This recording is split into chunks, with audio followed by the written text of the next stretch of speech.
Un avion charter en provenance de Johannesburg a atterri à l'aéroport de Dulles, en Virginie, marquant l'arrivée des 49 premiers Sud-Africains blancs aux États-Unis, dans le cadre d'un plan de réfugiés controversé initié par le président Donald Trump. Ce groupe, composé d'Afrikaners, descendant principalement de colons néerlandais, a obtenu le statut de réfugié, affirmant être victime de discrimination raciale en Afrique du Sud. Cette décision a suscité un débat intense, notamment au vu des restrictions significatives imposées par l'administration Trump à l'admission de réfugiés non blancs provenant d'autres régions du monde.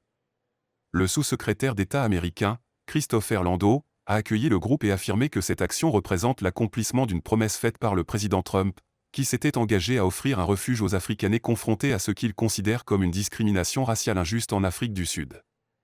Cependant, les autorités sud-africaines ont réagi avec alarme et dédain, qualifiant cette mesure d'ingérence dans les affaires intérieures et alléguant que l'administration américaine manque d'une compréhension adéquate de la situation.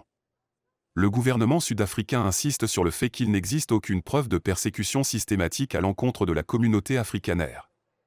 L'arrivée de ce groupe de réfugiés blancs soulève des questions sur la cohérence de la politique d'asile américaine et sur la nature de la discrimination raciale en Afrique du Sud. Made it clear that Afrikaners in South Africa who were the victims of unjust racial discrimination would be welcome to come to the United States, and he's now delivering on that promise. The Deputy Secretary and I just spoke to... La perception selon laquelle les États-Unis donnent la priorité à un groupe ethnique spécifique, au détriment d'autres réfugiés, a suscité des critiques tant au niveau national qu'international.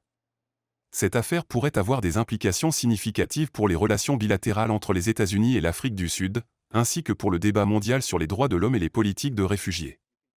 La controverse persiste, dans l'attente d'un examen plus approfondi des fondements des allégations de discrimination et de la justification de l'octroi du statut de réfugié à ce groupe spécifique.